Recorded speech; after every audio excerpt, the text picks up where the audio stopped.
تعلیم مکمل ہونے پر انہیں مسلمان ملکوں خصوصاً مشرق وسطی، ترکی، ایران اور ہندوستان بھیج دیا جاتا ہے۔ وہاں پہنچ کر یہ کسی بڑی مسجد میں نماز پڑھتے ہیں، پھر نمازیوں سے کہتے ہیں کہ وہ یورپی مسلمان ہیں۔ انہوں نے مصر کی جامع الازہر میں تعلیم پائی ہے اور مکمل عالم ہیں۔ یورپ میں اتنے اسلامی ادارے موجود نہیں کہ وہ تعلیم دے سکیں۔ وہ سر دست تنخواہ نہیں چاہتے، صرف کھانا، سر چھپانے کی جگہ درکار ہے۔ پھر وہ مؤذن پیش امام بچوں کے لیے قرآن پڑھانے کے طور پر اپنی خدمات پیش کرتے ہیں۔ تعلیمی ادارہ ہو تو اس میں استاد مقرر ہو جاتے ہیں، جمعہ کے خطبے تک دیتے ہیں۔ نواب صاحب کے انگریز مہمان نے انہیں یہ بتا کر حیران کر دیا کہ عظیم مدرسے کے بنیادی اہداف یہ ہیں: مسلمانوں کو روایات، ذکر کے وظیفوں اور نظری مسائل میں الجھا کر قرآن سے دور رکھا جائے۔ حضور اکرم صلی اللہ علیہ وآلہ وسلم کا درجہ جس طرح بھی ہو سکے گھٹایا جائے۔ کبھی یہ کہو کہ آپ صلی اللہ علیہ وآلہ وسلم نعوذ باللہ رجل مسحور یعنی جادو زدہ تھے۔ اس انگریز نے یہ انکشاف بھی کیا کہ 1920 میں رنگیلا رسول نامی کتاب راجپال سے اسی ادارے نے لکھوائی تھی۔ اس طرح کئی برس پہلے مرزا غلام احمد قادیانی کو جھوٹا نبی بنا کر کھڑا کرنے والا یہی ادارہ تھا۔ ان کی کتابوں کی بنیاد لندن کی اس عمارت سے تیار ہو کر جاتی تھی۔ خبر ہے کہ سلیمان رشدی کی کتاب لکھوانے میں بھی اسی ادارے کا ہاتھ ہے۔ خدایا ایسا نہ ہو کہ مغرب رہن میں ہی ہمارا میرا سماج رکھ لے۔ ہے فتنہ پرور نظام عالم تو اپنے مسلم کی لاج رکھ لے۔ اب جنگل کی حویلی کے ایک مکین سے ملاقات کیجیے۔ یہ واقعہ میرے دوست حسین امیر فرحات کے ساتھ کویت میں پیش آیا۔ واقعہ انہی کی زبانی سنیے۔ یہ 1979 کا واقعہ ہے۔ ان دنوں میں کویت کی کمپنی میں مندوب تعلقات عامہ یعنی افسر تعلقات عامہ موجود تھا، یعنی پبلک ریلیشن آفیسر۔ ہماری کمپنی کے ڈائریکٹر نے سری لنکا سے گھر کے کام کاج کے لیے خادمہ منگائی۔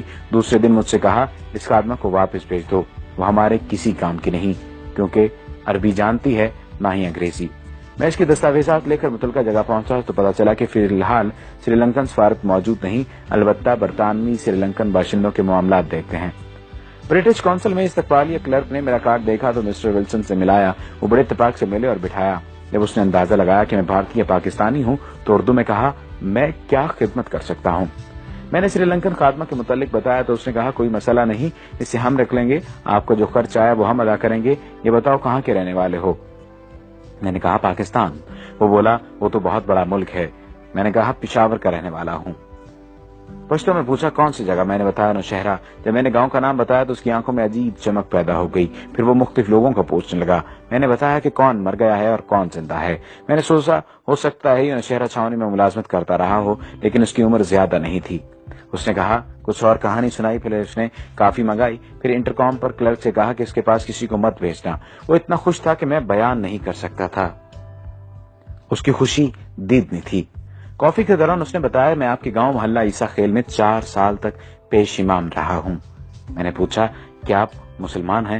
وہ بولا میں نے 4 سال تک آپ کے گاؤں کا نمک کھایا ہے، آپ کے گاؤں والوں نے مجھے بڑی عزت دی، میں آپ سے جھوٹ نہیں بولوں گا، میں عیسائی ہوں یعنی اہل کتاب۔ اس کے بعد میرا اس کے ہاں آنا جانا رہا۔ وہ مجھے اپنا ہم وطن سمجھتا رہا اور تقریباً میرا ہم عمر تھا۔ تعجب کی بات یہ ہے کہ وہ ہمارے ہاں پاکستان بننے کے بعد رہا تھا۔ ایک دن میں نے پوچھا آپ پٹھانوں کا کھانا کیسا کھاتے رہے؟ یعنی آپ کو ذائقہ عجیب نہیں لگتا تھا؟ کیسے کھاتے تھے آپ؟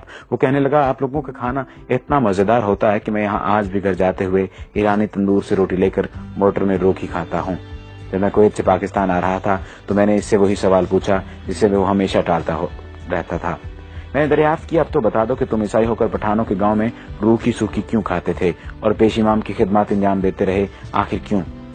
وہ کافی دیر تک سر جھکائے سوچتا رہا، پھر سر اٹھا کر میری آنکھوں میں جھانکا اور کہا ہمیں اپنے ملک کے مفادات کی خاطر بعض اوقات بہت کچھ کرنا پڑتا ہے۔ ہمارے ہاں لندن کے مضافات میں ایک مرکز ہے جہاں شکل و شبہات دے کر انگریزوں کو بیرونی مذاہب اور زبانوں کی تعلیم دی جاتی ہے۔ وہاں سے فارغ التحصیل ہو کر پھر ہمیں مختلف علاقوں میں بھیجا جاتا ہے۔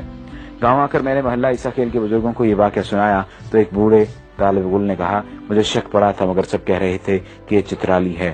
وہاں اکثر چترالی مولوی پیش امام ہیں، وہ بھی گورے ہیں بالکل انگریزوں کی طرح۔ پھر طالب علم نے کہا چلو بھائی اب 4 سال کی نمازیں لوٹائیں جو ہم نے انگریز کے پیچھے پڑھی، کھانا خراب ہو اس کا۔ جب میں نے جنگل کی حویلی کے متعلق پڑھا تو مجھے یقین ہو گیا کہ مسٹر بیلن ضرور جنگل کی حویلی کا پروردہ تھا۔ یہ مضمون 90 کی دہائی میں اردو ڈائجسٹ میں شائع ہوا تھا۔ یہود و ہنود کی سازشیں بدستور جاری ہیں۔